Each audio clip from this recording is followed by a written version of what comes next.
Bismillahirrohmanirrohim. Assalamualaikum warahmatullahi wabarakatuh. Selamat pagi anak-anak. Bagaimana kabarnya pagi ini? Sehat?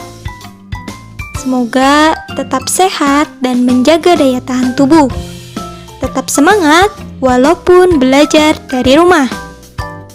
Kembali lagi bersama Ibu Lia. Pada pertemuan kali ini, kita akan belajar ilmu pengetahuan sosial. Tema 7, kepemimpinan. Subtema 2, pemimpin idolaku.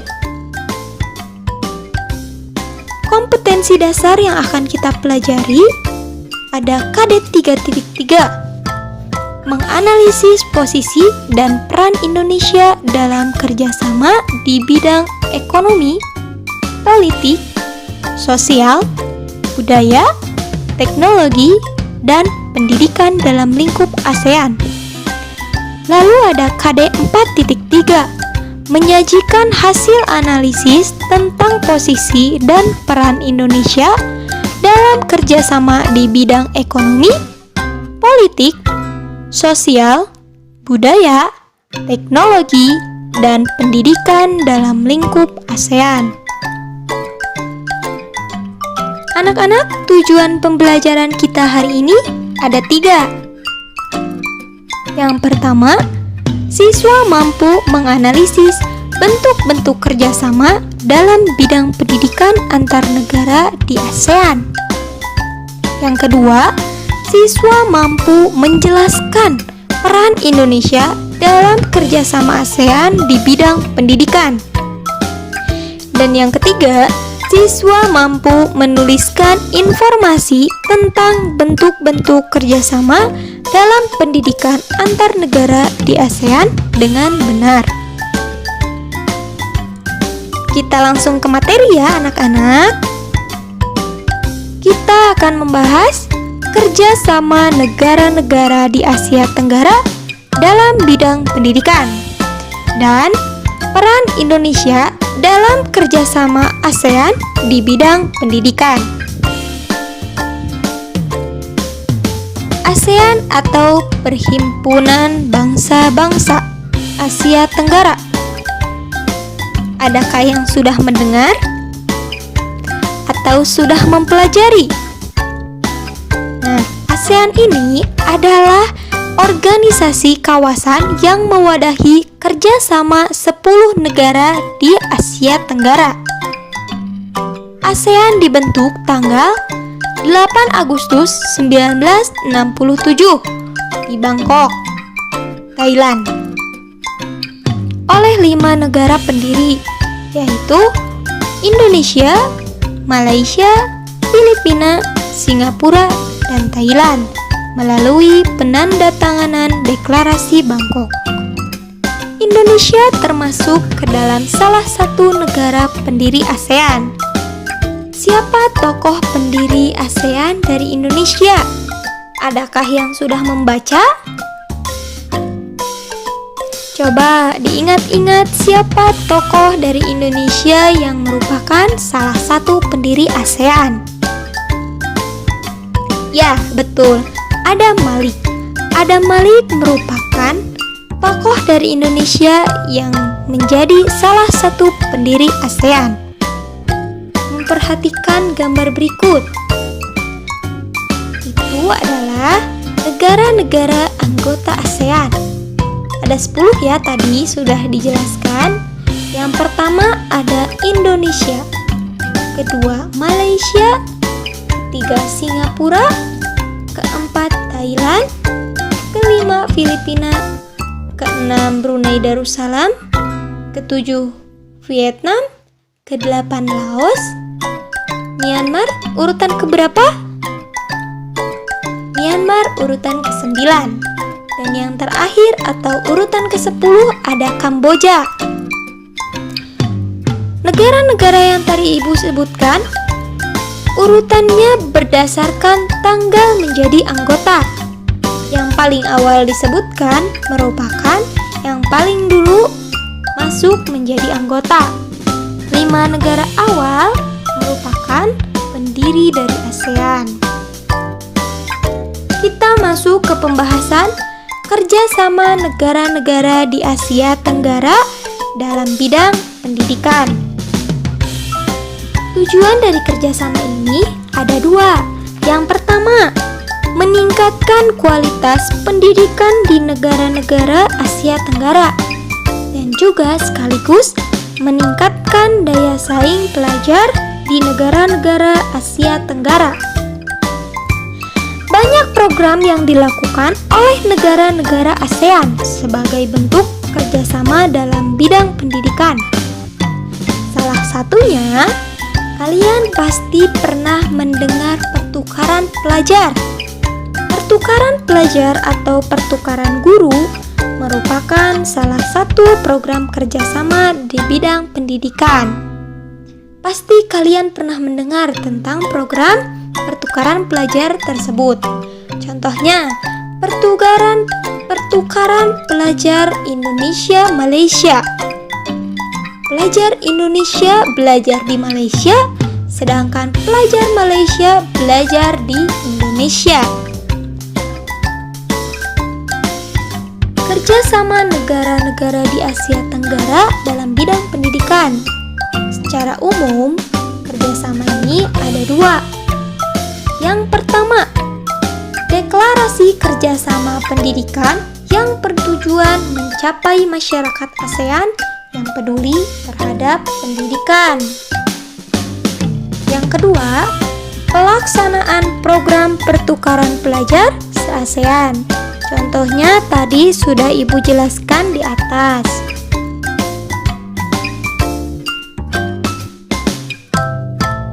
Nomor 1, deklarasi kerjasama pendidikan yang bertujuan mencapai masyarakat ASEAN yang peduli terhadap pendidikan.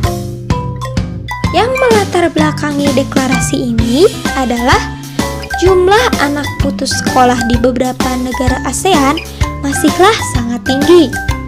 Ini juga masuk ke dalam tujuan utama dari diadakannya kerjasama di bidang pendidikan ini. Tadi sudah dijelaskan ya, yang meningkatkan kualitas pendidikan di negara-negara Asia Tenggara.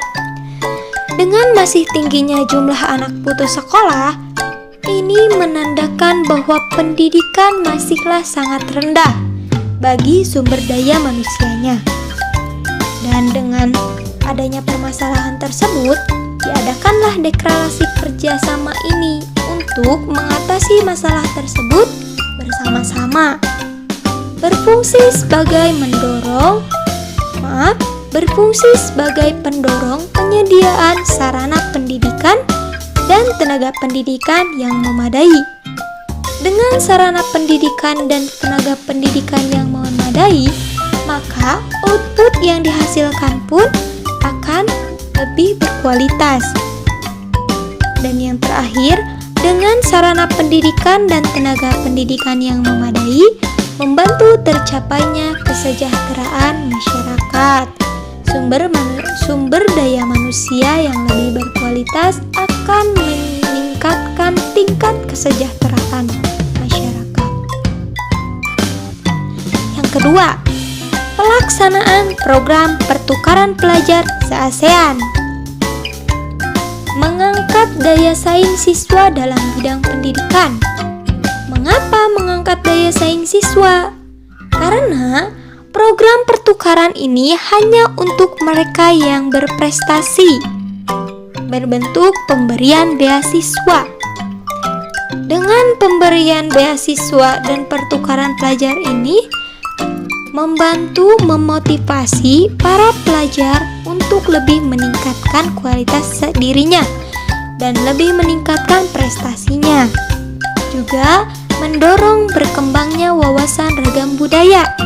Dengan pertukaran pelajar ini akan membuat si pelajar dapat mempelajari kultur atau budaya di mana tempat dia belajar. Contohnya, pertukaran pelajar Malaysia-Indonesia. Orang Indonesia belajar di Malaysia dan belajar budaya di sana. Dan orang Malaysia belajar di Indonesia dan belajar budaya Indonesia. Pembahasan selanjutnya ada peran Indonesia dalam kerjasama ASEAN di bidang pendidikan. Peran Indonesia ini ada 4 ya anak-anak. Yang pertama, mendukung program pertukaran pelajar dengan memberikan beasiswa kepada para pelajar berprestasi.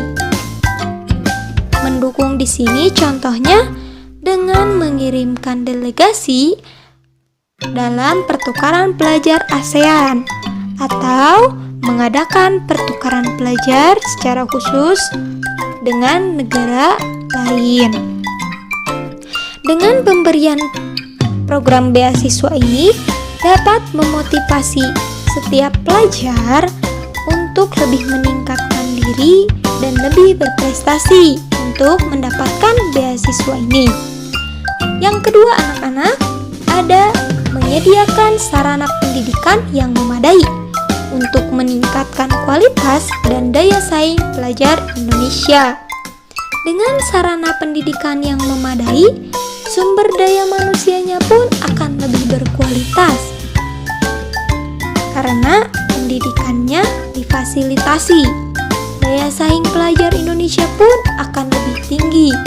Mereka akan berlomba-lomba untuk meningkatkan prestasi mereka. Yang ketiga, menyusun kurikulum pendidikan yang tepat. Kurikulum di Indonesia berlandaskan perdamaian dunia dan disesuaikan dengan keadaan di Indonesia. Yang terakhir anak-anak, kerjasama dengan negara lain untuk mengembangkan ilmu pengetahuan atau teknologi. Contohnya, melakukan penelitian bersama. Sampai sini, apakah paham? Jelas? Apabila ada yang masih ditanyakan, silahkan untuk ditanyakan. Terakhir, kita masuk ke tugas. Kerjakan latihan soal IPS subtema 3, halaman 168. Tugas difotokan dan dikirimkan melalui personal chat. Khusus untuk kelas Fatimah dikirimkan kepada Ibu Lia. Yang lainnya silahkan kepada gurunya masing-masing. Jangan lupa untuk dikerjakan ya. Paling lambat dikumpulkan pukul 11 hari ini. Alhamdulillah pembelajaran telah selesai anak-anak. Semoga bermanfaat dan jangan lupa dikerjakan ya tugasnya. Wassalamualaikum warahmatullahi wabarakatuh.